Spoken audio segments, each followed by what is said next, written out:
ونستغفره ونؤمن به ونتوكل عليه ونعوذ بالله من شرور أنفسنا من يهد الله فلا مضل له ومن يضلل فلا هادي له ইকোটা বন্ধ করে দিন হ্যাঁ وأشهد أن لا إله إلا الله وأشهد أن محمدا عبده ورسوله أما بعد فقد قال الله تبارك وتعالى في القرآن المجيد أعوذ بالله من الشيطان الرجيم بسم الله الرحمن الرحيم قل هل يستوي الذين يعلمون والذين لا يعلمون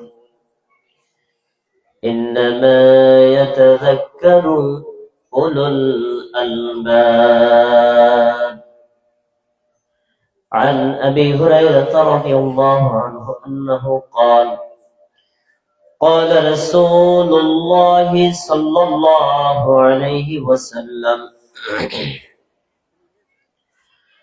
من تعلم علما مما يبتغى به وجه الله لا يتعلمه إلا ليصيب به عرضا من الدنيا لم يجد عرف الجنة يوم القيامة رواه أبو داود إسناده صحيح أما بعد প্রশংসা আল্লাহর জন্য যে আল্লাহ তাআলা আমাদেরকে চর মালগাঁও নূরে মদিনা মডেল মাদ্রাসা ও ধানুকাঠি ইউনিয়নের যুব সমাজের উদ্যোগে দ্বিতীয় বার্ষিক ওয়াজ মাহফিলে আসর থেকে শুরু করে পর্যন্ত বিভিন্ন আলেমদের কথা শোনার এবং এখন থেকে শুরু করে শেষ পর্যন্ত বাকি আলেমদের কথাগুলো শোনার তৌফিক দিবেন সেজন্য সে আল্লাহ তাআলার দরবারে আমরা শুকরিয়া জানাচ্ছি বলুন সকলে আলহামদুলিল্লাহ।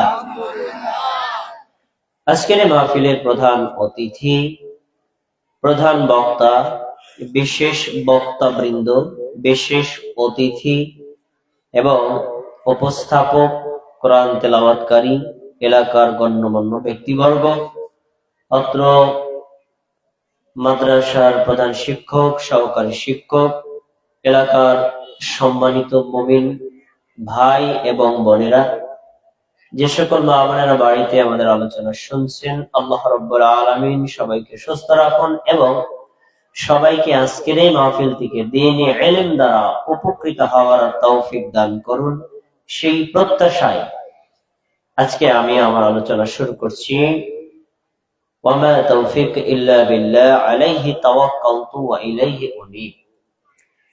প্রিয় ভাইরা পোস্টারে অনেকের নাম আছে আমি কারণ আমি বলিনি সকলের জন্য আন্তরিক দোয়া রইল আল্লাহ তাআলা সবাইকে সুস্থ রাখুন। উপস্থাপনা সংক্ষিপ্ত করে মূল আলোচনায় প্রবেশ করতে চাই।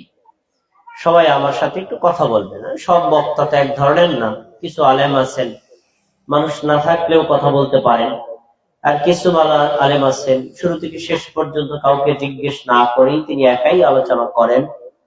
আবার কোন কোন আলেম আছেন কথার ফাঁকে শ্রোতাদেরকে প্রশ্ন করেন। আমি একটু এই টাইপের আলোচক, আমি মাঝে মাঝে আপনাদের প্রশ্ন করব, আপনি কি স্বতঃস্ফূর্ত ভাবে উত্তর দিতে রাজি আছেন? ইনশাআল্লাহ। আপনারা যদি উত্তর দেন তাহলে বুঝবো যে আপনারা আমার সাথে আছেন এবং আমার কথাগুলো গ্রহণ করছেন বা বুঝতে পারছেন। এজন্য মাঝে মাঝে প্রশ্ন করলে উত্তর দিবেন। একটু সবাই বলুন তো, একটু আগে জামাতের সাথে আমরা কোন ওয়াক্তের নামাজ পড়েছি? আলহামদুলিল্লাহ, সবাই। আমার ভালো লাগলো, আজকের মাইকের সাউন্ডটাও ভালো। আর আপনারা যদি কথা মনোযোগ দিয়ে শুনেন এবং উত্তর দেন, আলোচনা অনেক কিছু পাবেন ইনশাআল্লাহ। এশা নামাজ আমরা জামাতের সাথে পড়েছি। এশা নামাজ এটার কি ফজিলত, এটা শোনার জন্য একটা হাদিস আপনাকে আমি বলি, তাহলে আপনার বুঝতে অসুবিধা হবে না যে এই নামাজের গুরুত্ব কত বেশি। সহিহ বুখারী, রাসূল সাল্লাল্লাহু আলাইহি ওয়াসাল্লামের সাহাবী উসমান রাদিয়াল্লাহু আনহু থেকে বর্ণিত, তিনি বলেন রাসূলুল্লাহ সাল্লাল্লাহু আলাইহি ওয়াসাল্লাম বলেছেন, মান সাল্লাল ইশা ফি জামাআতিন ফাকান্নামা ক্বামা নিসফাল লাইল। কোন আল্লাহর বান্দা, কোন আল্লাহর বান্দি যদি এশা সালাত জামাতের সাথে আদায় করে, আল্লাহ তাআলা ওই বান্দাকে, আল্লাহ তাআলা ওই বান্দিকে অর্ধ রাত পর্যন্ত নফল সালাত আদায়ের নেকি দিয়ে দিবে। হাদিসের পরের অংশ, ওয়ামান সাল্লাল ইশা ফি জামাআতিন ফাকান্নামা লাইলা কুল্লাহ। যে ব্যক্তি ফজরের নামাজ জামাতের সাথে আদায় করে, আল্লাহ রাব্বুল আলামিন ওই ব্যক্তির আমলনামায় সারা রাত নফল নামাজ পড়ার নেকি দিয়ে দিবে। হাদিস শুনছেন, এবার হাদিসটি আবার বলছি, কারণ এর উপর একটা প্রশ্ন করবো আমি আপনাদেরকে। দেখি চর মালগাঁও এলাকার লোকজন, ধানকাটি ইউনিয়নের লোকজন চিকন চালাক নাকি মোটা চালাক, পরীক্ষা করা হবে। হাদিসটা আবারও বলছি, যে ব্যক্তি এশা নামাজ জামাতের সাথে পড়বে সে অর্ধরাত পর্যন্ত নফল নামাজ পড়ার নেকি পাবে, আর যে ব্যক্তি ফজরের নামাজ জামাতের সাথে পড়বে সে সারা রাত নফল নামাজ পড়ার নেকি পাবে। হাদিসটা শুনছেন না? প্রশ্ন করি, এই যে ফজিলতটা শুনলেন, অর্ধরাত পর্যন্ত নফল নামাজের নেকি, সারা রাত নফল নামাজের নেকি, এই নেকিটা কি এশা আর ফজর নামাজের নাকি এশা আর ফজর নামাজের জামাতের নেকি?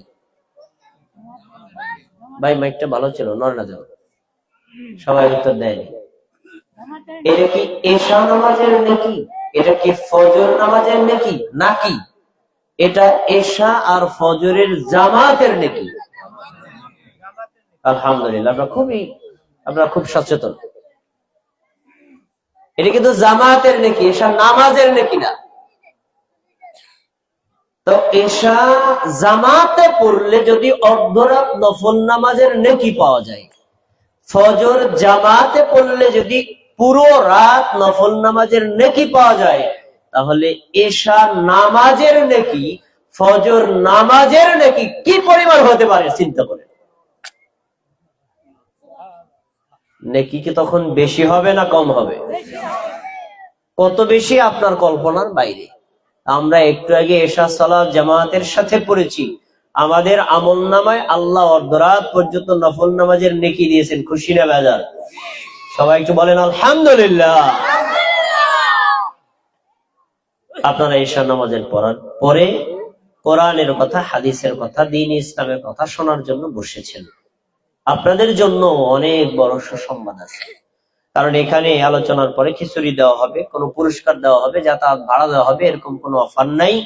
আপনারা কোরআন এবং সুন্নাহর কিছু কথা শুনবেন, যেটা নিজে আমল করবেন, অপর ভাইকে বলবেন, এর মাধ্যমে দ্বীনটাকে চর্চা হবে। এই উদ্দেশ্যে যদি আসেন, আপনাদের জন্য বড় সুসংবাদ হলো আল্লাহ আপনাদের জন্য জান্নাতের রাস্তাই সহজ করে দিবে। আজকে আপনাদের সামনে আমার বক্তব্যের বিষয় ইলমে দ্বীন, মানে দ্বীনের জ্ঞান অর্জন করার গুরুত্ব সম্পর্কে। দিন মানে এমনি রাত আর দিন, এই দিন না। আমরা যে ধর্ম মেনে চলি এটাকে আরবিতে বলা হয় দিন। আমাদের ধর্মের নাম কি? ইসলাম। এটাকে আরবিতে বলা হয় দিন। তো এই দিন আমরা মানবো আগে না জানবো আগে? না জানলে আপনি মানতে পারবেন না তো। আর না জেনে যদি মানেন, মানার ক্ষেত্রে ভুল হবে। এজন্য প্রত্যেকটা মুমিনকে, প্রত্যেকটা মুসলিমকে, নারী হোক অথবা পুরুষ হোক, দ্বীনের একটা মৌলিক জ্ঞান তার অবশ্যই থাকতে হবে। এটা মুমিনদের জন্য একটা ফরজ বিধান। আসুন ইলমুদ্দীন, ইলম এর পরিচয় জানি। ইলম এটা আরবি শব্দ, আইন লাম মিন, ইলমুন এর অর্থ হলো জ্ঞান অর্জন করা, বুঝতে পারা, জানা, জ্ঞান অর্জন করা বা শিক্ষা দেওয়া, নেওয়া, শিক্ষণ ইত্যাদি। অনেক শব্দ হয় প্রতিশব্দ হিসেবে। মূল কথা কি? কোরআন এবং হাদিসে আল্লাহ তাআলা দ্বীন ইসলাম সম্পর্কে যে ধারণাটা দিয়েছেন, এই বিষয় সম্পর্কে জ্ঞান অর্জনটাই হলো ইলমুদ্দীন। ইলমুদ্দীন মানে ফাহমুদ্দীন, দ্বীন সম্পর্কে জানা। আল্লাহ রাব্বুল আলামিন ইসলামী জ্ঞান অর্জন করার ব্যাপারে এত বেশি গুরুত্ব দিয়েছেন, অন্য কোন বিষয়ে আর অন্য কোন ধর্মে ইলম অর্জন করা, দ্বীনের জ্ঞান অর্জন করা, দ্বীন বোঝা সম্পর্কে এত গুরুত্ব কোন ধর্মেই দেওয়া হয়নি। কিন্তু বড় কষ্টের বিষয়, বর্তমান সময়ে মুমিনরা, মুসলিমরা বেশিরভাগই দ্বীনের জ্ঞান অর্জন করার পিছনে সবচেয়ে পিছনে পড়ে আছে। তারা জানে না তাদের ধর্মের অর্থ কি, তারা জানে না আল্লাহ রাব্বুল আলামিনের সম্পর্কে আকীদা কি, তারা জানে না নবী মুহাম্মদ সাল্লাল্লাহু আলাইহি ওয়াসাল্লামের আকীদা কি, তারা জানে না আল্লাহর হক কি, তারা জানে না বান্দার হক কি, তারা জানে না কোরআন সম্পর্কে তাদের কোনো জ্ঞান নাই, তাদের জানে না হাদিস সম্পর্কে তাদের কোনো জ্ঞান নাই। মানে ইসলামের যেই বিষয়গুলো তাদের জন্য জানা ফরজ, এ বিষয়ে তাদের একেবারেই অজ্ঞতা সবচেয়ে বেশি। তাহলে আমাদেরকে কোরআন সম্পর্কে, হাদিস সম্পর্কে, আল্লাহ সম্পর্কে, রাসূল সম্পর্কে, তাওহীদ সম্পর্কে, সুন্নাহ সম্পর্কে, বিদআত সম্পর্কে, এই সকল বিষয় সম্পর্কে জ্ঞান অর্জন করতে হবে। যদি আপনি জ্ঞান অর্জন করেন, তাহলে আপনি ইসলাম গ্রহণ করতে পারবেন এবং মুসলিম হিসেবে জীবনযাপন করতে পারবেন, ঈমান আর ইসলাম নিয়ে কবরে যেতে পারবেন। যে লোকটা ঈমান আর ইসলাম নিয়ে কবরে যেতে পারবে, তার জন্যই আল্লাহ জান্নাতের সুসংবাদ রেখেছে। আসুন আমরা প্রথমে একটু কোরআন থেকে জানি। আপনারা যদি জ্ঞান অর্জন করেন, তাহলে আপনার ফজিলতটা কি? আল্লাহ রাব্বুল আলামিন সূরাতুজ জুমারের 9 নম্বর আয়াতে বলেছেন, কুল হাল ইয়াস্তাউিল্লাযীনা ইয়া'লামুনা ওয়াল্লাযীনা লা ইয়া'লামুন। নবী তুমি বলো, যারা জানে আর যারা জানে না, উভয় দল কি সমান হতে পারে? আল্লাহর প্রশ্ন, আপনারা উত্তর দিবেন। আমাদের নবীকে বলছেন জনগণকে বলো, প্রশ্ন, আল্লাহর প্রশ্ন জনগণকে করো। দেখো জনগণ উত্তর দেয় কি, আপনারা জনগণ উত্তর দিবেন। দুইটা দল, একদল লোক জ্ঞান অর্জন করে, শিক্ষা অর্জন করে, কোরআন সম্পর্কে জানে, হাদিস সম্পর্কে জানে, আল্লাহ এবং তার রাসূল সম্পর্কে জানে। আর একদল লোক ইসলাম সম্পর্কে জানে না, ঈমান সম্পর্কে জানে না, আল্লাহ এবং রাসূল সম্পর্কে জানে না। এই দুই দল লোক কি সমান হতে পারে? সবাই উত্তর দেন, সবাই হতে পারে? তাহলে উত্তম কারা বলেন তো? যারা জানে। বলেন উত্তম কারা, অধম কারা? যারা জানে। একেবারে সহজ ডিভিশন। আল্লাহ প্রশ্ন করেছেন, আমরাই উত্তর দিয়েছি। তুমি বলো, যারা জানে তারা, যারা জানে না, উভয় দল কি সমান হতে পারে? কমন সেন্স বলবে যারা জানে আর জানে না উভয় দল কখনো সমান হতে পারে না। পরে আল্লাহ বলছে, ইন্নামা ইয়াতাযাক্কারু উলুল আলবাব। আমি যে তোমাদের প্রশ্ন করলাম, জ্ঞান অর্জনকারী মানুষ আর জ্ঞানহীন মানুষ, শিক্ষিত মানুষ আর অশিক্ষিত মানুষ, উভয় কি সমান হতে পারে কি পারে না, এই প্রশ্নের মাধ্যমে তোমাদেরকে যা আমি বুঝাতে চেয়েছি, জ্ঞানীরাই এটা অনুধাবন করতে পারবে। জ্ঞানীদের অনুধাবনটা কি? আল্লাহ বুঝাতে চাইলেন, তোমরাই যেহেতু বলছো যারা জানে তারা উত্তম, তোমরাই যেহেতু বলছো যারা জানে না তারা অধম, তাহলে তোমরা কি জানা ব্যক্তির তালিকায় থাকবা না অজানা ব্যক্তির তালিকায় থাকবা? জানা ব্যক্তির তালিকায়। তাহলে বোঝা গেল আল্লাহ তাআলা এই প্রশ্নের মাধ্যমে দ্বীনের জ্ঞান অর্জন করা, আল্লাহ সম্পর্কে, পরকাল সম্পর্কে, ঈমান সম্পর্কে, ইসলাম সম্পর্কে, তাওহীদ আর সুন্নাহ সম্পর্কে জানতে উৎসাহ দিয়েছেন না নিরুৎসাহ দিয়েছেন? উৎসাহ দিয়েছেন। আল্লাহ রাব্বুল আলামিন অন্যত্র একই কথা বলেছেন, সূরাতুল মুমিনুন 58 নম্বর আয়াত আল্লাহ বলেছেন, ওয়ামা ইয়াস্তাবিল আ'মা ওয়াল বাসীর। অন্ধ আর চোখওয়ালা মানুষ যেমন সমান হতে পারে না, রাত আর দিন যেমন সমান হতে পারে না, আর উচ্চতা আর নিচুতা যেমন সমান হতে পারে না, ধনী আর গরিব যেমন সমান হতে পারে না, শিক্ষিত অশিক্ষিত যেমন সমান হতে পারে না, অনুরূপ ভাবে জানা ব্যক্তি আর অজানা ব্যক্তির মূল্য আল্লাহর কাছে কখনো সমান হতে। তাহলে আল্লাহর কাছে, ইমানের কাছে, ইসলামের কাছে, ধর্মের কাছে মূল্য কাদের বেশি? যারা জ্ঞান অর্জন করে, যারা বোঝে, যারা জানে, যারা নিজেদের দ্বীন প্রচারের জন্য নিজেরা শেখে, অন্যকেও শেখায়। তাহলে আল্লাহ রাব্বুল আলামিন এখানে স্পষ্ট করেছেন, রাত আর দিন যেমন সমান হতে পারে না, অজানা ব্যক্তি আর জানা ব্যক্তি কখনো একরকম হতে পারে না। আচ্ছা, এরপরে এই যে অজানা ব্যক্তি আর জানা ব্যক্তিদের মধ্যে আল্লাহ দুই ভাগে ভাগ করেছেন। উত্তম কারা? আমরাই বলছি, যারা জানে তারা। তারপর আল্লাহ তাআলা বলছেন, আপনার কথাই আল্লাহ বলছেন। দেখেন আল্লাহ বলছেন সূরাতুল মুজাদালা 11 নম্বর আয়াত আল্লাহ রাব্বুল আলামিন বলছেন, ইয়ারফা'ইল্লাহুল্লাযীনা আমানু মিনকুম والذين أوتوا العلم درجات। আল্লাহ রাব্বুল আলামিন বললেন, আল্লাহ তাআলা তোমাদের মধ্যে যারা মুমিন তাদের মর্যাদা বেঈমানদের উপর এক ধাপ বাড়িয়ে দিয়েছে। যারা কাফের, যারা মুশরিক, যারা বেঈমান, তাদের চাইতে যারা মুমিন, যারা মুসলমান, তাদের মর্যাদা আল্লাহর কাছে কম না বেশি? একটা ধাপ। এরপর তোমাদের মধ্যে যারা মুমিন, এই মুমিনদের মধ্য থেকে তোমাদের মধ্যে যারা মুসলিম, এই মুসলিমদের মধ্য থেকে যারা জ্ঞান অর্জন করে, তাদের মর্যাদা অজ্ঞানী লোকের চাইতে অনেক অনেক অনেক ধাপ বেশি। এখানে শব্দটা দারাজাতুন, অনেক স্তর মর্যাদা বেশি। সুবহানাল্লাহ, শব্দটা বলেছে।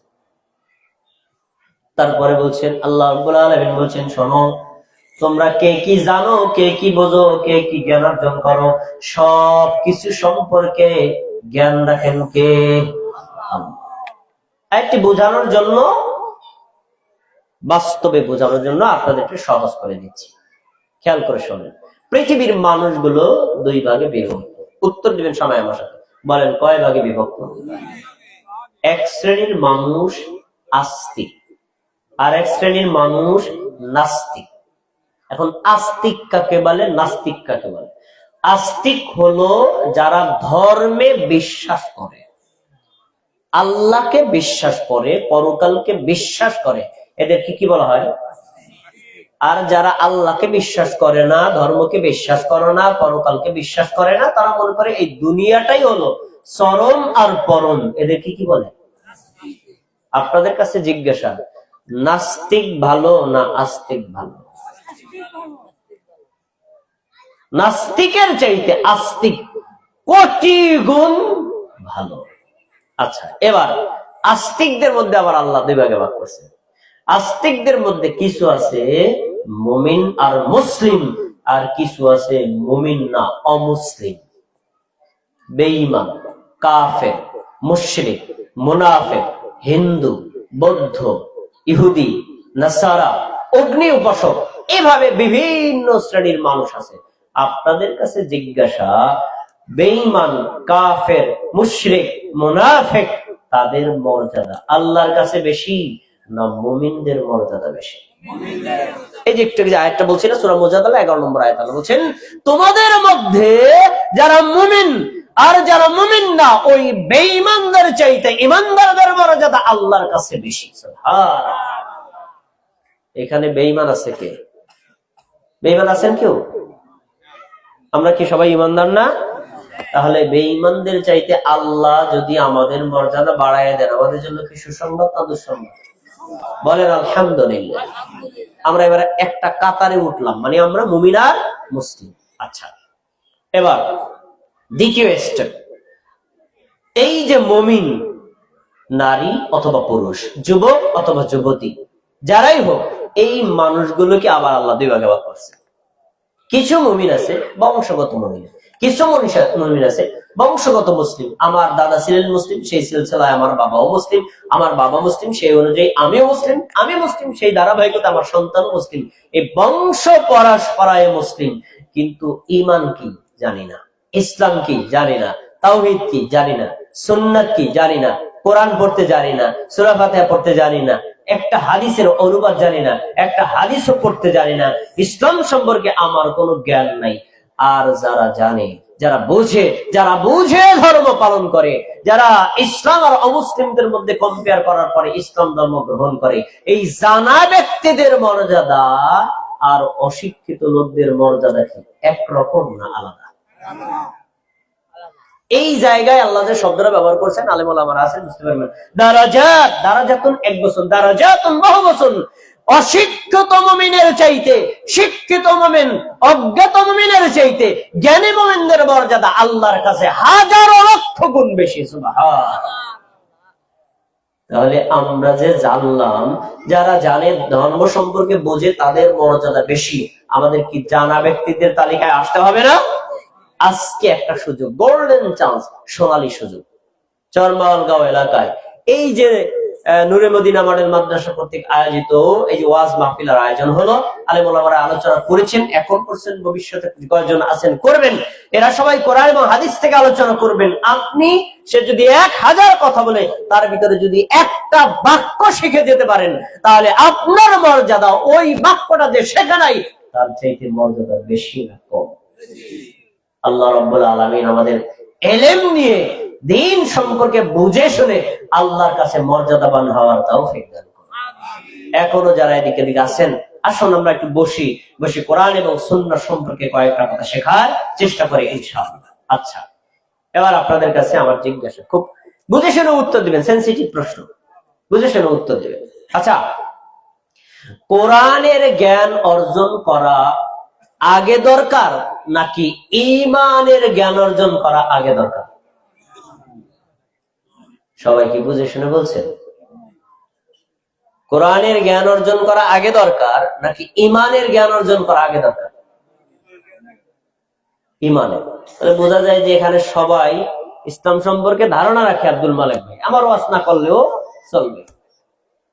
আলহামদুলিল্লাহ, ভালো একটা কথা বলেছেন। কিন্তু এই কথা দ্বারা আমরা কোরআনকে অবমাননা করি না, এ কথা দ্বারা আমরা কোরআনকে খাটো করছি না। বোঝাতে চাইছি যে ঈমানের মর্যাদা, ঈমানের মূল্য, তাওহীদের মর্যাদা, তাওহীদের মূল্য সবচেয়ে বেশি। একজন মুমিনের বেস হলো ঈমান। ঈমান ছাড়া কোরআন শতবার পড়লেও ওই কোরআন পড়ার কোনো ভ্যালু নেই। এজন্য আগে ঈমান অর্জন করতে হবে। আপনারা যে উত্তর দিয়েছেন 100-তে 100 নম্বর পেয়েছেন, আপনাদের উত্তর যে সঠিক, দলিলটা আমার থেকে নেন। দলিলটা কোথায়? সুনানে ইবনে মাজাহ 61 নম্বর হাদিস। আন জুনদুব রাদিয়াল্লাহু তাআলা আনহু আন্নাহু قال, জুনদুব ইবনে আব্দুল্লাহ বাজালি রাদিয়াল্লাহু তাআলা আনহু বলেন, আমরা যুবক সম্প্রদায়ের লোকেরা আল্লাহর রাসূলের কাছে থাকতাম, তার কাছে সাক্ষাতের জন্য আসতাম। আসার পরে আমাদের কর্ম ছিল কি? ফানাতাআল্লামুল ঈমানা ক্বাবলা আন নাতাআল্লামাল কুরআন। আমরা যুবকরা যখন নবীর কাছে আসতাম, আমাদের নবী আগে কোরআন শিক্ষা দিতেন না, বরং আগে ঈমান শিক্ষা দিতেন। কোরআন পরে শেখো, আগে ঈমান শেখো। কেন? উত্তরটা সামনে পাবে। যখন আমরা ঈমান আল্লাহর নবীর মাধ্যমে শিখে গেছি, তখন আমাদের নবী কোরআন শিক্ষা দিতেন। কোরআন শিক্ষা দিতেন কেন? আমাদের যে ঈমানটা হলো ফাজতাদনা বিহি ঈমানা, কোরআনের মাধ্যমে আমরা আমাদের ঈমান যেন আরো তরু তাজা, শক্তিশালী, বড় এবং বৃদ্ধি করতে পারি। সুবহানাল্লাহ। তাহলে আগে শিখতে হবে ঈমান, তারপরে শিখতে হবে কোরআন। কোরআন যখন শিখবেন আপনার ঈমান কি দুর্বল হবে না সবল হবে? এখন প্রশ্ন হলো, তাহলে আগে কোরআন শিখলে সমস্যাটা কি? আগে কোরআন শিখলে সমস্যা কি? গিরিশচন্দ্র সেন একজন ব্যক্তির নাম শুনছেন না শোনেন নাই? মুসলমান না? গিরিশচন্দ্র সেন মুসলমান। উনি কোরআন পড়ছে এবং কোরআনের 30তম পারার অনুবাদও করছে, অথচ এখানে আমরা অনেকে আছি 30তম পারার অনুবাদ জানি না। এখন প্রশ্ন হলো, তাহলে গিরিশচন্দ্র সেন তো কোরআন পড়ছে, উনি জান্নাতে যাবে? উনি উত্তম মানুষ, তো কেন? তো কোরআন পড়ছে। সমস্যাটা কোথায়? উনি কোরআন একবার কেন, 1000 বার কেন, 1 কোটি বার পড়লেও কোরআনের প্রতি তার ঈমান ছিল না। তাহলে এটা স্পষ্ট বোঝা যায় কোরআন শিক্ষা আগে না ঈমান শিক্ষা আগে? ঈমান আগে শিখতে হবে, তারপরে কোরআন শিখতে হবে। তাতে কি হবে? কোরআন পড়লে আপনার ঈমান আরো বেশি শক্তিশালী হবে। এটা ইসলামের সিস্টেম।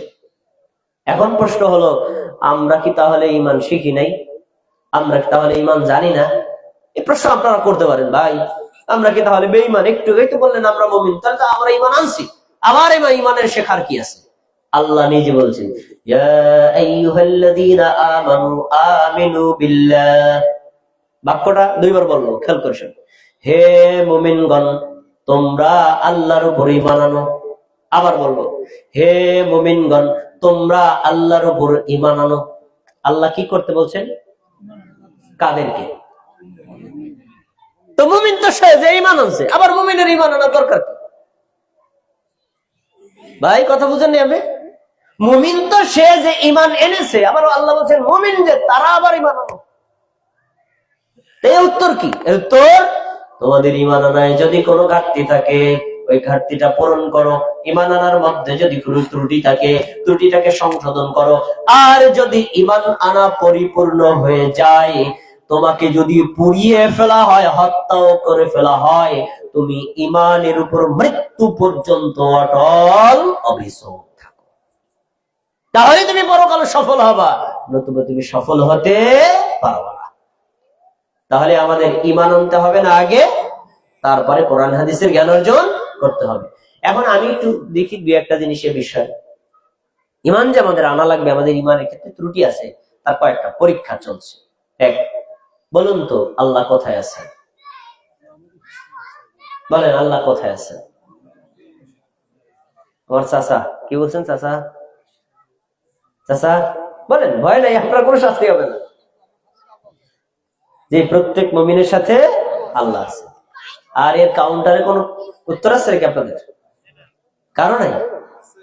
কেন? আর কাউন্টার কেউ নাই? আমাদের দেশের মানুষ 3 ভাগে ভাগ। কিছু মুমিনের বিশ্বাস যে প্রত্যেক মুমিনের কলমের মধ্যে আল্লাহ আছে, আর কিছু মুমিনের বিশ্বাস সব জায়গাতে আল্লাহ আছে। কিছু মুমিনের বিশ্বাস আল্লাহ আছে আরশের উপরে। 3টাই ঠিক না? 3টাই ঠিক, তাই না? কয়টা ঠিক? একটা, বাকি 2টা ভুল। বাকি যে 2টা ভুল যাদের আমি বললে তারা কি আমার কষ্ট পাবেন? না, কষ্টের কিছুই নেই। জানা ভুল ছিল, সংশোধন করে নেব। ভুল থাকলে সংশোধন হতে রাজি আছেন তো ইনশাআল্লাহ? আসুন আগে প্রথমে আল্লাহ সম্পর্কে ঈমানটাকে শক্ত করি। প্রত্যেকটা মুমিনের কলবে ঈমান, এ বিষয়ে কোরআনে কোনো জায়গায় আয়াত নাই, আর কোন একটা সহিহ হাসান হাদিসে নাই, বরং একটা জাল হাদিস আছে। কুলুবুল মুমিনিনা আরশুল্লাহ, মুমিনদের কলব হলো আল্লাহর আরশ। এটা একটা মানুষের বানানো বাক্য, এটা নবীও বলে নাই, আল্লাহও বলে নাই, সাহাবীরাও বলে নাই। তো এই মিথ্যা বানোয়াট কথার উপর ভিত্তি করে যদি আপনি বলেন প্রত্যেক মুমিনের কলবে আল্লাহ আছে, তাহলে বর্তমান পৃথিবীতে মুমিন আছে 200 কোটি, আল্লাহর সংখ্যা হয় কত? 200 কোটি। এটা ভুল। দ্বিতীয়, আল্লাহ সব জায়গাতে আছে না, আল্লাহ সব জায়গাতে নাই। আল্লাহর জ্ঞান, আল্লাহর ক্ষমতা, আল্লাহর দক্ষতা, আল্লাহর পরাক্রমশালিতা, আল্লাহ তাআলার ইলম সব জায়গায় আছে, কিন্তু আল্লাহর সত্তা আছেন আরশের উপরে। অনেকগুলো দলিল দেওয়া যায়, দুইটা দলিল দিয়ে অন্য বিষয় আছে। আসুন সূরা তাহা ৫ নম্বর আয়াতে আল্লাহ বলছেন আর-রাহমানু আলাল আরশি ইসতাওয়া, দয়াময় আল্লাহ আছেন আরশের উপরে। কারণ আল্লাহ নিজে যদি বলে আমি আছি আরশের উপরে, আমরা কি বলবো? আমরা কি বলবো? ওইটাই বলবো, আল্লাহ আছেন আরশের উপরে।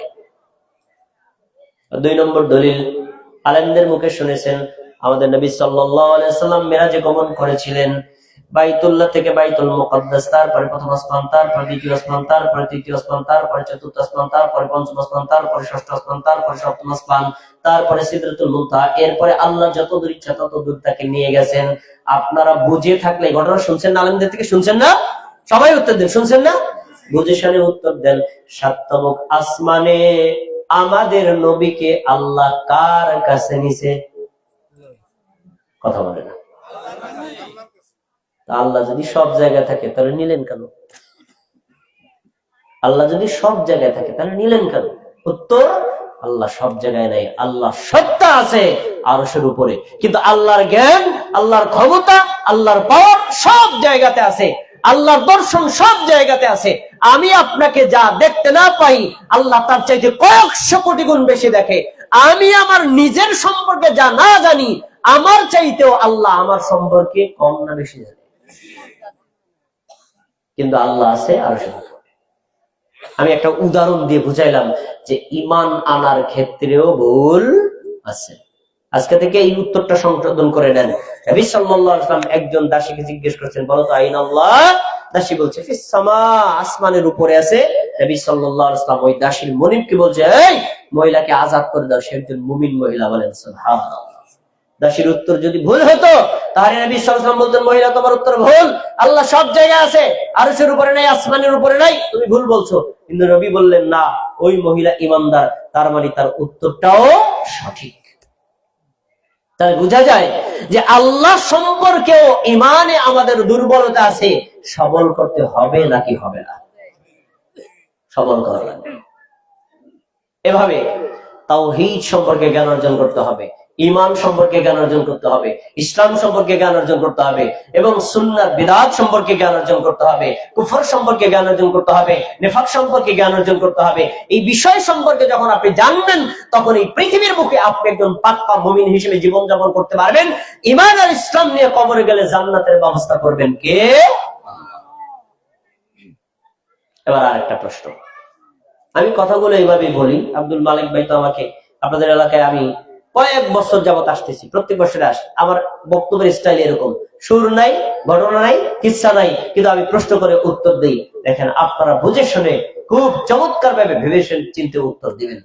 রাসূল সাল্লাল্লাহু আলাইহি ওয়াসাল্লামের উপর ঈমান আনা, আল্লাহর উপর ঈমান আনা, তাওহীদের উপর ঈমান আনা, এই বিষয়গুলো কি আমরা একটা মানে শাখাগত বিষয় না, ইসলামের মূল বিষয়।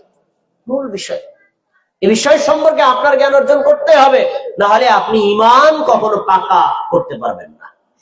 ভাইরা, এখন আল্লাহ রাব্বুল আলামিন এইভাবে জ্ঞান অর্জন প্রতি আমাদের সবাইকে উৎসাহ দিয়েছেন। আমরা সবাই ইসলামের উপর, ঈমানের উপর অটল অবিচল থাকবো, যাতে বুঝে শুনে ধর্ম পালন করতে পারি। আল্লাহ তাআলা নবী সাল্লাল্লাহু আলাইহি ওয়াসাল্লামের মাধ্যমে আমাদের একটা সুসংবাদ দিয়েছেন, কি?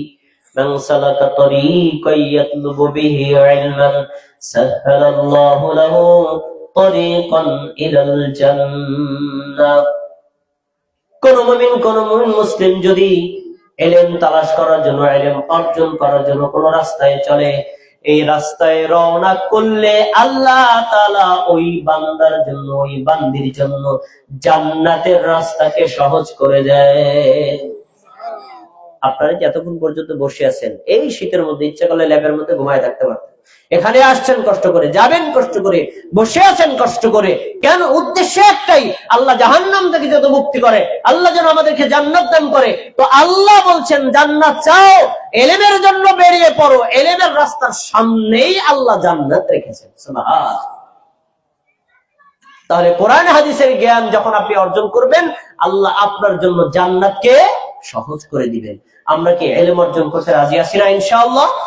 এর জন্য এখন বর্তমানে ক্লাস 1-2 তে ভর্তি হওয়া লাগবে না। এই যে আপনারা এখন এখানে বসেছেন, এটাও ইলমের একটা জায়গা, কিন্তু কষ্টের জায়গা হলো এই মজলিসগুলো যখন আমরা গল্প, কিসসা এবং বিভিন্ন হাস্যরসাত্মক কিসসা কাহিনী বলে জনতার সময় নষ্ট করি, তখন এই জায়গাটার ইলমের চর্চা জায়গা থাকে না, তখন এটা ইলমের বাইরে চলে যায়। এজন্য যারা বক্তা আছেন তাদেরকেও সতর্ক হতে হবে, যারা শ্রোতা আছেন তাদেরকেও সতর্ক হতে হবে, যারা আয়োজক আছেন তাদেরকেও সতর্ক হতে হবে। আমরা এই মজলিসটাকে কোরআন আর হাদিসের ইলম অর্জনের একটা মার্কাজ বানাবো বলেন ইনশাআল্লাহ। এরপরে আসো, যারা ইলম অর্জন করার জন্য নিজেরা যায়, নিজের সন্তানদেরকে মাদ্রাসায় পাঠায়, মসজিদে পাঠায়, কোরআন জানার জন্য, হাদিস জানার জন্য, ইলম অর্জন করার জন্য, স্বয়ং নবী মুহাম্মদ সাল্লাল্লাহু আলাইহি ওয়াসাল্লাম অগ্রিম কিয়ামত পর্যন্ত একটা সুসংবাদ দিয়ে দিয়েছেন। সুসংবাদটা কি আপনাদের জানতে মনে চায়? নবীর জামানায় যখন সাহাবীরা জ্ঞান অর্জন করতেন, নবী যখন দুনিয়া থেকে চলে গেলেন, সাহাবীরা দ্বীন প্রচারের জন্য নেমে গেলেন, তখন এক একজন সাহাবীর নিকটে অনেক তাবেঈরা এসে ইলম অর্জন করত। যখন বলতো, হে আল্লাহর নবীর সাহাবী, আমি অমুক এলাকা থেকে আপনার কাছে হাদিস জানার জন্য, ইলম জানার জন্য, কোরআন বোঝার জন্য এসেছি, তখন এই সাহাবীদের চরিত্র ছিল তারা আল্লাহর পক্ষ থেকে, আল্লাহর নবীর পক্ষ থেকে তাদেরকে সুসংবাদ পৌঁছে দিতে। সুসংবাদ কি? এই তোমরা ইলম অর্জন করতে আসছো, উদ্দেশ্য কি বলতো? কোন ধরো পথে কোনো ব্যবসা বাণিজ্য করবা, তারপরে আমার থেকে 2-4টা হাদিস শুনে যাবা, আমার থেকে 2-1টা আয়াত শুনে যাবা, এজন্য না শুধু ইলম অর্জনের জন্য? বলো। তখন তারা বলতো শুধু ইলমের জন্য, অন্য কোন উদ্দেশ্য? তখন তারা বলছে, শোনো, আল্লাহর নবীর পক্ষ থেকে তোমাদেরকে একটা বলি, মারহাবান বি রাসূলি ওয়াসিয়াতি রাসূলিল্লাহ সাল্লাল্লাহু আলাইহি ওয়াসাল্লাম। আল্লাহর নবী বলেছেন, শোনো, আমি মারা যাওয়ার পরে তোমাদের কাছে দলে দলে লোকেরা ইলম অর্জন করতে আসবে। যেই লোকেরা আল্লাহর সন্তুষ্টির জন্য ইলম অর্জন করতে আসে, তাদেরকে তুমি আমি নবীর পক্ষ থেকে তাদের জন্য সুসংবাদ পৌঁছে দিও। রাসূলের পক্ষ থেকে সুসংবাদ। যদি আপনি দ্বীন অর্জন করার জন্য আজকের এই ওয়াজ মাহফিলে, কোরআন হাদিসের মজলিসে, বিভিন্ন জায়গাতে তাফসীরের মজলিসে ইলম অর্জন করার জন্য আপনি নিজে আপনার সন্তানকে কোরআন শেখার জন্য, হাদিস শেখার জন্য, ঈমান শেখার জন্য পাঠান, তাহলে তাদের জন্য এই ফজিলত আল্লাহ তাআলা রেখেছেন। দেখুন, ইলম অর্জন করার ফজিলত কত দূর গিয়ে পৌঁছেছে। শুনো, পৃথিবীর পরের জগতেও ইলমের মর্যাদা অনেক বেশি। একটা প্রশ্ন করবো, উত্তরটা পজিশনে দিবে। এ ভাইরা, মানুষ মারা যাওয়ার পরে কয়টা প্রশ্ন হবে কবরে? ভালো করে বলেন, মানুষ মারা যাওয়ার পরে কবরে কয়টা প্রশ্ন হবে? 3টা বেশি বলছেন, আর 2-1 জনে 4টে বলছেন। অনেকে বলে যে ভাই আপনারা ইখতিলাফি কোনো বিষয় আলোচনা করবেন না, কারণ অনেক জনগণ উপস্থিত থাকে, তখন ঝগড়া লাগবে। শোনেন, ইখতিলাফ হতে পারে, কিন্তু এটা নিয়ে দলভেদ বানানো নিষিদ্ধ। আমরাই তো এখানে 2 গ্রুপে ভাগ হয়ে গেছি, কেউ বলছেন 4টা প্রশ্ন, কেউ বলছেন 3টা প্রশ্ন। ইখতিলাফ, মতভেদ হয়েছে না হয় নাই? এখন যারা 3টা বলছেন, তারা যারা 4টা বলছেন, তাদেরকে কিলাইয়া তারপর এখানে বের করে দিবেন? ইসলামের শিক্ষা দিচ্ছে না। তার কি করতে হবে? যারা 4টা বলছে তাদের দলিল চাইতে হবে, যারা 3টা বলছে তাদের দলিল চাইতে হবে। দেখবেন তখন আপনার আমি এক হয়ে যাবে। আপনারা বেশিরভাগ লোক বলছেন 3টা প্রশ্ন, আর কিছু লোক বলছেন 4টা প্রশ্ন। শুনে রাখেন, আমরা যারা 3টার কথা জানি তারা হাদিসটা আংশিক শুনেছি, আর 4টার কথা জানি তারা পুরো হাদিসটা শুনেছি। বিশাল বড় হাদিস, মুসনাদে আহমদে বর্ণিত, সুনানে আবু দাউদে বর্ণিত। আসলে মূলত প্রশ্ন হবে 4টা। সবাই বলেন কয়টা? 4টা। দেখি প্রশ্নগুলো আপনারা পারেন কিনা। 1 নম্বর প্রশ্ন কি?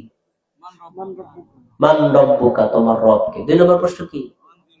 আমা দীনুকা, তোমার ধর্ম কি। 3 নম্বর প্রশ্ন কি? আমান নবিয়্যুকা, তোমার নবী কে। 4 নম্বর প্রশ্ন কি? 4 নম্বর প্রশ্ন কি? না না, 4 নম্বর প্রশ্ন আমা ইলমুকা, তুমি কিভাবে জানলা। প্রশ্নটা আবার বলছো, তুমি কিভাবে জানলা। তাহলে জানার গুরুত্ব কবরে আছে না নাই?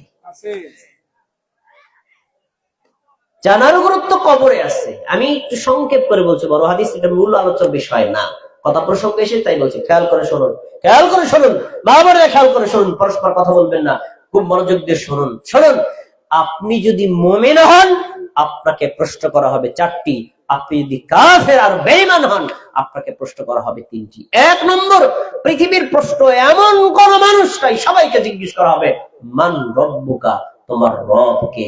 আপনি যদি আল্লাহর ইবাদত করেন, শিরিক না করেন, কুফর না করেন, নেফাকি না করেন, এক তাওহীদের উপর অটল অবিচল থাকেন, তখন আপনি কবরে বুলেটের মতো উত্তর দিতে পারবেন রব্বি আল্লাহ। আপনারা সবাই আমার সাথে বলেন আমার রব। বলেন কে? আল্লাহ। বিশ্বাস আছে না আপনাদের? বুলেটের মতো উত্তর দিতে পারবেন। একটা প্রশ্ন জাগে, আরবিতে প্রশ্ন করলে উত্তর দিব কেমনে? আমরা তো আরবি বুঝি না।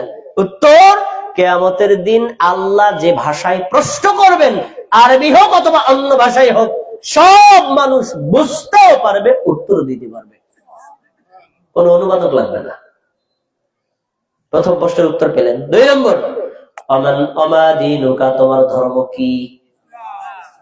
আদম আলাইহিস সালাম থেকে শুরু করে মুহাম্মদ সাল্লাল্লাহু আলাইহি ওয়াসাল্লাম পর্যন্ত লক্ষাধিক নবী রাসূলদেরকে আল্লাহ পাঠাইছেন, সকলের ধর্ম ছিল কি? সবার ধর্ম ইসলাম, এবং প্রত্যেক নবী রাসূল ছিলেন মুসলিম। তবে ইসলাম ধর্ম এক হলেও শরীয়তের বিধান ছিল ভিন্ন। আদম আলাইহিস সালামের জামানায় নিজের আপন বোনকে বিয়ে করা জায়েজ ছিল, আর মুহাম্মদ সাল্লাল্লাহু আলাইহি ওয়াসাল্লামের শরীয়তে কি জায়েজ? হারাম। আপন সহোদরা বোনকে বিয়ে করা কি হারাম। তো এই যে শরীয়তের বিধানটা ভিন্ন, কিন্তু আদম আলাইহিস সালাম ছিলেন মুসলিম, আমি কি? আমি মুসলিম, আমার ধর্ম ইসলাম, আদম আলাইহিস সালামের ধর্ম কি? ইসলাম। তা প্রশ্ন হবে আমা দীনুকা, তোমার ধর্ম কি। জেনে রাখেন, যদি আপনি দুনিয়াতে ইসলামকে বিশ্বাস করেন, ইসলামের উপর অটল থাকেন, ইসলাম নিয়ে কবরে যান, তখন আপনি বলতে পারবেন দীনিয়াল ইসলাম, আমার ধর্মের নাম ইসলাম। আর যদি ইসলাম ধর্মের বাইরে অন্য কোন তন্ত্রমন্ত্র আপনি মানেন, তখন কিন্তু কবরে বুলেটের মতো উত্তর দেওয়া সম্ভব হবে না। এবার 3 নম্বর প্রশ্ন হলো ওয়ামান নাবিয়্যুকা, তোমার নবীকে, তোমার রাসূলকে। আবার ভিন্ন শব্দ আসছে, সরাসরি আল্লাহ নবীকে দেখায় জিজ্ঞেস করবে মান হাযা রাজুল, ব্যক্তিকে বলো। আবার নবীকে দেখায় বলা হবে এই লোকটিকে বলো। তখন যদি আপনি নবীর তরিকা মেনে ইবাদত করেন, নবীর তরিকা অনুযায়ী সালাত আদায় করেন, নবীর তরিকা অনুযায়ী হজ করেন, যাকাত দেন, নবীর তরিকা অনুযায়ী ফরজ আর নফল আমলগুলো করেন, তখন আপনি উত্তর দিতে পারবেন ওয়া মুহাম্মাদুর রাসূলুল্লাহ, তিনি হলেন আল্লাহর রাসূল মুহাম্মদ সাল্লাল্লাহু আলাইহি ওয়াসাল্লাম। নবীর সুন্নাত তরিকার বাইরে কোন বেদাতি তরিকায়, পীরের তরিকায়, বুজুর্গের তরিকায়, আলেমের তরিকায়, এলাকার তরিকা, দেশের তরিকা, দশের তরিকায়, চিশতিয়া তরিকায়, কাদেরিয়া তরিকায়, নকশবন্দিয়া তরিকায়, মানুষের তরিকায়, অথবা অন্য কোন সিস্টেমে যদি ইবাদত করা হয়, তখন আর উত্তর আপনি আমার নবী মুহাম্মদ উত্তর দিতে পারবেন না। তাহলে আমাদের ইবাদত হবে কার তরিকায়? বলেন মুহাম্মদ সাল্লাল্লাহু আলাইহি ওয়াসাল্লামের তরিকায়। এই 3টা প্রশ্ন কাফেরকেও করা হবে, আর এই 3টা প্রশ্ন মুনাফিককেও করা হবে, 3টা প্রশ্ন মুমিনকেও করা হবে, 3টা প্রশ্ন নারীকেও করা হবে, 3টা প্রশ্ন পুরুষকেও করা হবে, 3টা প্রশ্ন পীরদেরকে করা হবে না। না, পীরদেরকে করা হবে না? করা হবে না, সবাইকে, কেউ বাদ নাই। এই 3টা প্রশ্নের উত্তর যখন দিতে পারবে, তখন ফেরেশতা 2 জনে তার উপর এত খুশি হবে, এত খুশি হবে, এত খুশি হবে, খুশি হয়ে তাকে 4র্থ নম্বর প্রশ্ন করবে ওমা ইলমুকা, তুমি কিভাবে জানলা? তোমার রব আল্লাহ, তোমার দ্বীন ইসলাম, তোমার নবী মুহাম্মদ সাল্লাল্লাহু আলাইহি ওয়াসাল্লাম, তুমি জানলা কিভাবে? তাহলে জ্ঞানের প্রশ্ন কবরে আছে না নাই? কবরে আছে। ইলমের মর্যাদা, জ্ঞানের মর্যাদা, কোরআনের মর্যাদা, হাদিসের মর্যাদা, তাওহীদের মর্যাদা এখন তো আছে, কিয়ামতেও থাকবে, হাশরের ময়দানেও থাকবে, জান্নাতের মধ্যেও থাকবে। বলেন আলহামদুলিল্লাহ। এজন্যই জ্ঞান অর্জন করতে হবে। এখন প্রশ্ন হলো, যখন 4 নম্বর প্রশ্ন করবে, উত্তরটা কি হবে? উত্তরটা কি আপনাদের জানতে মনে চায়? চরমালগাঁও এলাকাবাসী মনোযোগ দিয়ে শুনুন। উত্তর হবে কি? আপনি যদি মুমিন হন তখন আপনি বলবেন, ক্বরাআতু কিতাবাল্লাহ ওয়া সাদ্দাকতু বিহি ওয়া আমানতু বিহি। আমি আল্লাহর কিতাব কোরআন পড়েছি, সেটাকে বিশ্বাস করেছি, ওটাকে সত্যায়ন করেছি, তার মধ্যে আমি উত্তরগুলো পেয়েছি। বলেন সুবহানাল্লাহ। তাহলে এখানে কি বোঝা গেল? কোরআন যদি না পড়ে উত্তর সঠিকভাবে দেওয়া সম্ভব হবে না। কোরআন যদি না বোঝে উত্তর সঠিকভাবে দেওয়া সম্ভব হবে না। কোরআনকে যদি বিশ্বাস না করে উত্তর সঠিকভাবে দেওয়া সম্ভব হবে না। এজন্য নিজেরাও কোরআন পড়তে হবে, নিজেরাও ইলম অর্জন করতে হবে, নিজের পরবর্তী নেক্সট জেনারেশন তাদেরকেও শিক্ষা দিতে হবে। এইরকম শিক্ষারই একটা মার্কাজ হলো চরমালগাঁও নূরে মদিনা মডেল মাদ্রাসা। এখানে অনেকে আছেন আমার দাদার সমতুল্য, বাবা সমতুল্য, কোরআন পড়তে পারেন না, এমন আছে না? সূরা ফাতিহা বিশুদ্ধ করে পড়তে পারেন, এমন আছেন না? ঈমান ইসলামের অনেক মৌলিক বিষয় সম্পর্কে আপনারা জানেন না, আছেন না?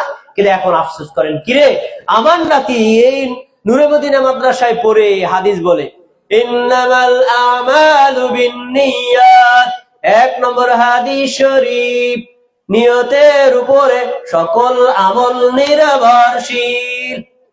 আপনি শোনেন আর আফসোস করেন, আয় হায় আমার আব্বা যদি ছোটবেলায় এরকম মাদ্রাসায় পড়াইতো আমিও তো বলতে পারতাম। তাহলে আপনাদের প্রতি বিনীত অনুরোধ রইল, যারা নিজেদের জীবন থেকে শিক্ষা নিয়েছেন, আপনি পারেন নাই আপনার সন্তানকে শিখান, আপনার সন্তানও পারে নাই আপনার নাতিকে শিখান, তাদেরকে ওসিয়ত করে যান, আমার বংশ থেকে সন্তান সন্ততি যেন দ্বীনের জ্ঞান অর্জন করে, তারা যেন আলেম ওলামা হয়, তারা যেন দ্বীনের দায়ী হয়। যখন তারা দ্বীনের দাওয়াত দিবে, আমার ওসিয়তের কারণে যত মানুষ মানবে প্রত্যেকের আমল নামার নেকি আল্লাহ আপনার কবরে পৌঁছে দেবে। তাহলে জ্ঞান অর্জনে লাভ না লস? এই জন্য প্রত্যেককে আমাদের জ্ঞান অর্জন করতে হবে। আল্লাহ রাব্বুল আলামিন বলেছেন, মান ইউতাল হিকমাতা মান ইয়াশা, জ্ঞান, প্রজ্ঞা আর সচেতনতা এটা আল্লাহ যাকে চান তাকেই দেন। পরে বলছেন, ومن يؤت الحكمة فقد أوتي خيرا كثيرا, যাকে আল্লাহ তাআলা দ্বীনের বুঝ দান করেন, দ্বীনের জ্ঞান অর্জন করার তৌফিক দান করেন, তাওহীদ বোঝার তৌফিক দান করেন, সুন্নাত বোঝার তৌফিক দান করেন, এবং শিরক কুফর এগুলো বোঝার মতো তৌফিক দান করেন, ঈমান ও ইসলাম বোঝার তৌফিক দান করেন, তাকে আল্লাহ বহুবিধ কল্যাণ দান করেছে। সুবহানাল্লাহ। দ্বীনের বুঝ এর চাইতে বড় নিয়ামত আল্লাহর জমিনে আর হতে পারে না। দ্বীনের বুঝ এত বড় গুরুত্বপূর্ণ বিষয়। দ্বীনের বুঝ থাকলে দুনিয়াবী কল্যাণ, দ্বীনের বুঝ থাকলে পরকালীন কল্যাণ।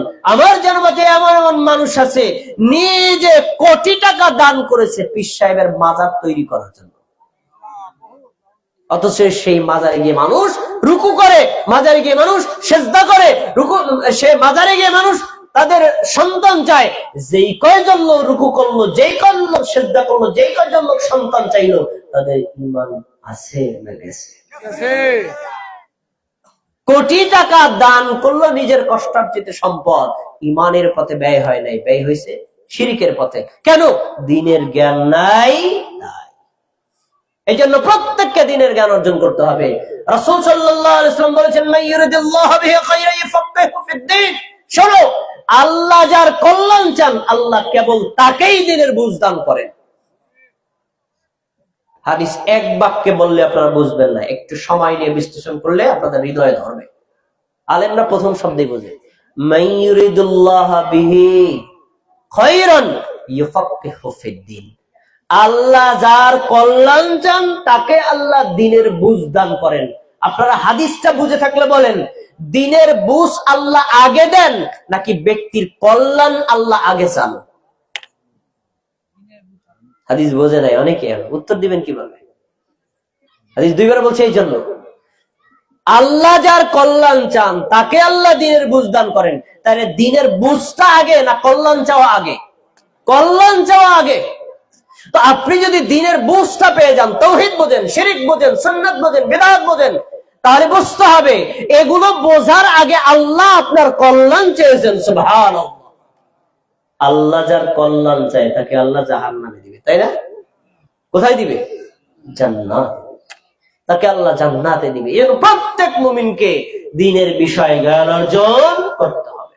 দ্বীনের বিষয়ে জ্ঞান যখন আপনি অর্জন করবেন, তখন আপনার জন্য আল্লাহ রাব্বুল আলামিনের পক্ষ থেকে জান্নাত, জাহান্নাম থেকে মুক্তি পাওয়া সহজ হয়ে যাবে। বলেন ইনশাআল্লাহ। প্রিয় ভাইরা, আল্লাহ রাব্বুল আলামিন নবী সাল্লাল্লাহু আলাইহি ওয়াসাল্লামের মাধ্যমে আর অনেক সুসংবাদ দিয়েছেন। জ্ঞান অর্জন করলে কি হবে শোনেন, আর জ্ঞান থেকে বিচ্যুত হলে কি হবে তাও বলেছেন, আর জ্ঞান অর্জন করার জন্য কি শর্ত এইটাও তিনি বলেছেন। সুনানে আবু দাউদের হাদিস, হাদিসটি সহিহ, 3663 নম্বর হাদিস। عن أبي هريرة رضي الله تعالى عنه أنه قال, আবু হুরায়রা রাদিয়াল্লাহু তাআলা আনহু থেকে বর্ণিত, তিনি বলেন, قال رسول الله صلى الله عليه وسلم, আল্লাহ রাসূল সাল্লাল্লাহু আলাইহি ওয়াসাল্লাম বলেছেন, মান তাআল্লামা ইলমান, যে ব্যক্তি ইলম অর্জন করে, একটু খেয়াল করে শোনেন প্রথম বাক্য, যে ব্যক্তি ইলম অর্জন করে, পরের বাক্য মিম্মা ইউবতাগু বিহি ওয়াজহুল্লাহ, যে ইলম অর্জন করার উদ্দেশ্য হবে আল্লাহর সন্তুষ্ট অর্জন করা। তাহলে ইলম অর্জনের উদ্দেশ্য কি? কথা বলেন, ইলম অর্জনের উদ্দেশ্য কি? এই যে আজকে আমি ওয়াজ করতেছি, আমি বড় বক্তা, আমার আলোচনা শুনে সবাই খুশি হবে, নাম কাম বলবে, এগুলো উদ্দেশ্য কি? আল্লাহর সন্তুষ্টি এক নম্বর, খুব গুরুত্বপূর্ণ বিষয়। কোরআনের ইলম, হাদিসের ইলম, তাওহীদের ইলম, সুন্নাতের ইলম, বিদআতের ইলম, নিফাকের ইলম অর্জন করার আগে আপনার নিয়তটাকে খালেস করতে হবে। আমি পার্থিব কোনো উদ্দেশ্যের জন্য ইলম অর্জন করছি না, একমাত্র কাকে সন্তুষ্ট করার জন্য? বলেন, আল্লাহ। আল্লাহর সন্তুষ্টির জন্য ইলম অর্জন করতে হবে। এরপরে তিনি বলছেন, লা ইয়াতাআল্লামুহু ইল্লা লিয়ুসিবা বিহি আরাদাম মিনাদ দুনিয়া, ইলম যদি কোনো ব্যক্তি দুনিয়ার স্বার্থের জন্য করে, অথচ ইলম অর্জন করার মাধ্যমে দুনিয়ার কোনো স্বার্থ প্রত্যাশা করা উচিত না, যদি কেউ করে, তাহলে আল্লাহর নবী বলেছেন, লাম ইয়াজিদ আরফাল জান্নাতিল ইয়াউমাল কিয়ামা, ওই ব্যক্তি মুমিন হতে পারে, মুসলিম হতে পারে, সে লোকটা জান্নাতে তো যাবেই না, জান্নাতের ঘ্রাণও পাবে না। দুনিয়ার স্বার্থ শক্তির উদ্দেশ্যের জন্য আপনি যদি জ্ঞান অর্জন করেন, কোরআন পড়েন, হাদিস পড়েন, তাহলে আপনি মনে রাখেন আপনি তো জান্নাত পাবেন না, জান্নাতের ঘ্রাণ আল্লাহ তাআলা আপনাকে দিবেন না। তাহলে ইলম অর্জনের উদ্দেশ্য কি? সবাই বলেন, আল্লাহর সন্তুষ্টি। বলেন, কার জন্য ইলম অর্জন করব? কেন? নিজে ইলম অর্জন করবো আল্লাহর সন্তুষ্টির জন্য, সন্তান সন্ততিকে কোরআন হাদিস শিক্ষা দেবো আল্লাহর সন্তুষ্টির জন্য, নাতি নাতকুদেরকে কোরআন হাদিস শিক্ষা দেবো আল্লাহর সন্তুষ্টির জন্য। আপনার এই আল্লাহর সন্তুষ্টির নিয়তে যদি আপনার সন্তানকে বলে যান, আরে তোরে তো আলেম বানাতে পারলাম না, তোর যদি একজন ছেলে সন্তান, মেয়ে সন্তান হয়, তাকে আলেম বানাবি, তাকে আলেম বানাবি।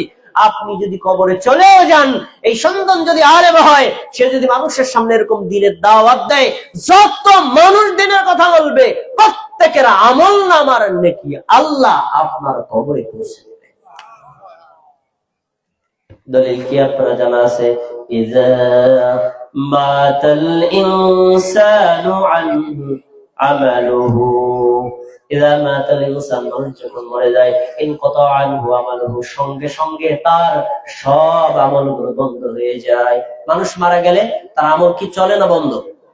নেক আমলও বন্ধ, বদ আমলও বন্ধ।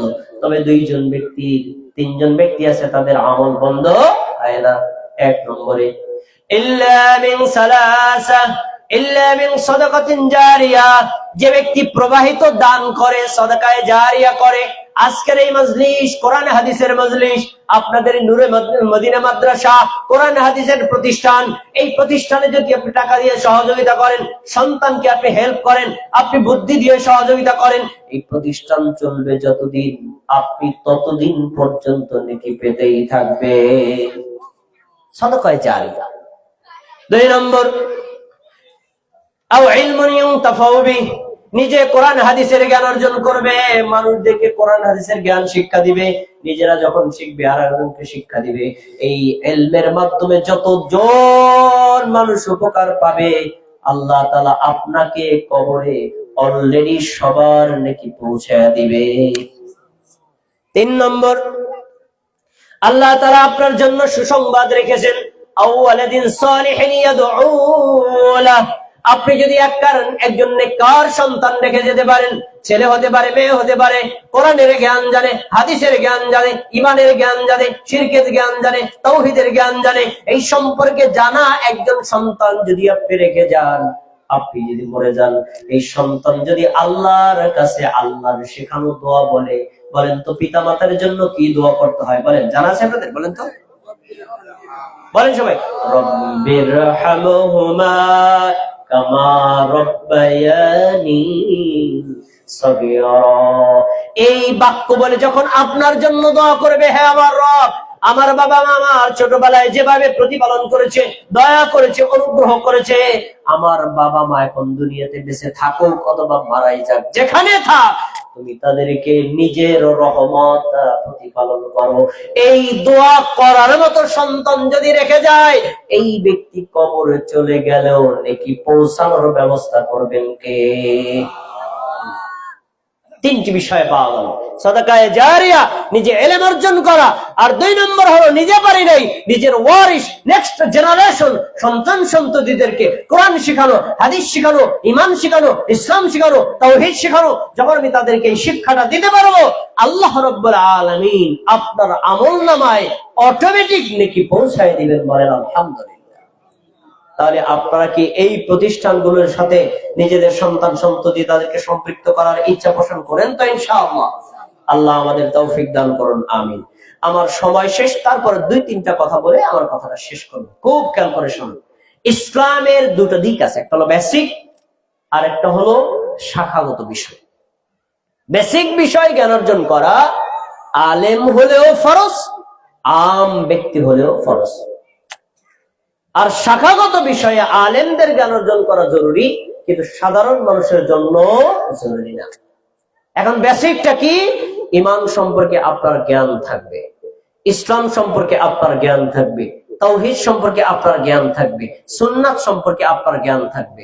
ঈমান আর ইসলাম, তাওহীদ, সুন্নাত সম্পর্কে জ্ঞান থাকবে কেন? এগুলোকে গ্রহণ করার জন্য। এগুলো হলো পজিটিভ।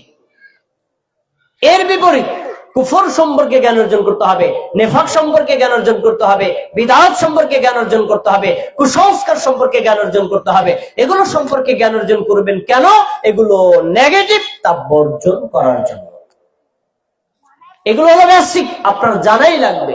এরপরে কোরআন সম্পর্কে জ্ঞান অর্জন করতে হবে, হাদিস সম্পর্কে জ্ঞান অর্জন করতে হবে, কোরআনের উপর বিশ্বাস করা, কোরআনের মূল বিষয়গুলো আপনার জানা, এবং প্রতিদিন 5 ওয়াক্ত সালাত আদায় করার জন্য যেই সূরাগুলো আপনার জানা দরকার, সেই সূরা কমপক্ষে আপনার মুখস্থ থাকা, এবং কোরআনের এই আয়াতের যে বিষয়গুলো আল্লাহর পক্ষ থেকে অবতারিত, নিঃসন্দেহে নিঃসংকোচে এটা আপনার বিশ্বাস থাকা। এই কোরআনের বেসিক সম্পর্কে জ্ঞান অর্জন করা আপনার জন্য আল্লাহ তাআলা এখানেও ফজিলত রেখেছেন। রাসূল সাল্লাল্লাহু আলাইহি ওয়াসাল্লাম বলেছেন যে যে ব্যক্তি কোরআন তেলাওয়াত করবে, তার তিল সহ তেলাওয়াত করবে, আল্লাহ তাআলা কিয়ামতের দিন তাকে অপশন দিবেন। অপশনটা কি? ইকরা, পড়ো। সবাই খেয়াল করে শুনুন, আমার কথা শেষ। ইকরা, পড়ো। ওয়ারাত্তিল কামা কুনতা তুরাত্তিল ফিদ দুনিয়া, সেইভাবে শান্তশিষ্টভাবে তারতিল সহ করে পড়ো যেভাবে দুনিয়াতে পড়ছিলা। তাহলে দুনিয়াতে হদর পড়লে কিয়ামতের দিন চান্স পাওয়া যাবে না। দুনিয়াতে যদি আপনি শান্তশিষ্টভাবে তারতিল সহকারে পড়েন, পরকালে আল্লাহ আপনাকে বলবেন ওয়ারাত্তিল কামা কুনতা তুরাত্তিল ফিদ দুনিয়া, দুনিয়াতে যেভাবে শান্তশিষ্টভাবে পড়ছিলা আজকে সেভাবে পড়ো। তারপর বললেন ওয়ারতাকি, পড়ো আর আরোহণ করো, যেখানে পড়া শেষ ওটাই তোমার জান্নাত। বলেন সুবহানাল্লাহ। কোরআনুল কারিমে ৬২৩৬টি আয়াত আছে। প্রত্যেকটা আয়াত যদি আপনি তারতিল সহকারে পড়েন, বিশ্বাসের সাথে বলেন, কিয়ামতের দিন আল্লাহ তাআলা আপনাকে ৬২৩৬টা স্তরের উপরে জান্নাতে স্থান দিবেন। সুবহানাল্লাহ। আপনি পারেন নাই, আপনার ছেলেকে পড়াবেন। আপনার ছেলেকে পারেন নাই, আপনার সন্তান নাতি যারা আছে তাদেরকে পড়াবেন, তাহলে এই অপশন তারা পেয়ে যাবেন। এরপরে ইসলামী আইনের দ্বিতীয় উৎস হল হাদিস। হাদিস সম্পর্কে আপনার মৌলিক কিছু জ্ঞান থাকা লাগবে, এবং মূল যে ইসলামের বেসিক যে বিষয়ের সাথে রিলেটেড হাদিস, এগুলো সম্পর্কে জ্ঞান অর্জন করতে হবে। হাদিসের জ্ঞান অর্জন করার ব্যাপারে রাসূল সাল্লাল্লাহু আলাইহি ওয়াসাল্লাম উৎসাহ দিয়েছেন। রাসূল সাল্লাল্লাহু আলাইহি ওয়াসাল্লাম এর কাছে একজন ব্যক্তি প্রশ্ন করছেন, তার নাম আবু হুরায়রা। আল্লাহ রাসূল, মান আসআদুন নাস বিশাফাআতিকা ইয়াউমাল কিয়ামা, আপনি বলেন তো কিয়ামতের দিন আপনার সুপারিশ পেয়ে, শাফাআত পেয়ে সৌভাগ্যবান ব্যক্তিটা হবে কে? আবু হুরায়রা আমাদের নবীকে প্রশ্ন করছে, কিয়ামতের দিন আপনার সুপারিশ পেলে তো সে জান্নাত, তাতে কোনো সন্দেহ নাই। এই সৌভাগ্যবান লোকটি কে? রাসূল সাল্লাল্লাহু আলাইহি ওয়াসাল্লাম বলেছেন, আবু হুরায়রা, লাকাদ যানানতু, আমি ধারণা করলাম এরকম গুরুত্বপূর্ণ বিষয় তুমি ছাড়া আর কেউ প্রশ্ন করতে পারবে না। কেন? আমি দেখেছি, লামা রাআইতু আন্না হিরসাকাল হাদিস, হাদিসের প্রতি তোমার তীব্র আকাঙ্ক্ষা। তুমি আমার হাদিসগুলো জানতে চাও, আর হাদিসের জ্ঞান যার যত বেশি, ইসলামের গভীর জ্ঞান তত বেশি। তুমি যে প্রশ্ন করেছো, এরকম চমৎকার প্রশ্ন কেউ করতে পারবে না। উত্তরটা শুনবা, শোনো। আসআদুন নাস বিশাফাতি ইয়াউমাল কিয়ামাহ মান ক্বালা লা ইলাহা ইল্লাল্লাহ খালিসাম মিন কলবিহি। পৃথিবীর যে জায়গাতে বসবাস করুক, বাংলাদেশ, সৌদি আরব, ইংল্যান্ড, আমেরিকা, যেখানেই থাকুক, সে নারী হোক আর পুরুষ হোক, কোন ব্যক্তি যদি এই বাক্যটা হৃদয় থেকে বলে, খালিস, অন্তর থেকে বলে, বিশ্বাসের সাথে বলে, লা ইলাহা ইল্লাল্লাহ, সবাই বলেন, এটার উপর বিশ্বাস আপনাদের আছে না নাই? এটাকে বলা হয় কালিমাতুত তাইয়্যিবা। কালিমাতুত তাইয়্যিবা, লা ইলাহা ইল্লাল্লাহ, যে বিশ্বাসের সাথে বলবে, সে পৃথিবীর যেই জায়গায় হোক, আমি নবী তাকে সুপারিশ করে জান্নাতে পৌঁছাবে। আল্লাহ তাবারাকা ওয়া তাআলা আমাদের সবাইকে কোরআন, হাদিস, ইসলামের বেসিক বিষয় সম্পর্কে জ্ঞান অর্জন করার তৌফিক দান করুন। এবং আমরা যদি একেবারে অক্ষম হই, আমাদের নেক্সট জেনারেশন এই নূরে মদিনা মাদ্রাসা সহ দ্বীনের যে সকল প্রতিষ্ঠানগুলো আছে, সেগুলোর মাধ্যমে আমাদের সন্তানরা যেন ইসলামের মৌলিক জ্ঞান অর্জন করতে পারে, সেই তৌফিকও তাদের দান করুন। আল্লাহ রাব্বুল আলামিন আমাদেরকে সুস্থ সবল রাখুন। আজকের মজলিসকে কবুল করুন। আল্লাহ রাব্বুল আলামিন আপনাদের সবাইকে কবুল করুন। আমিন।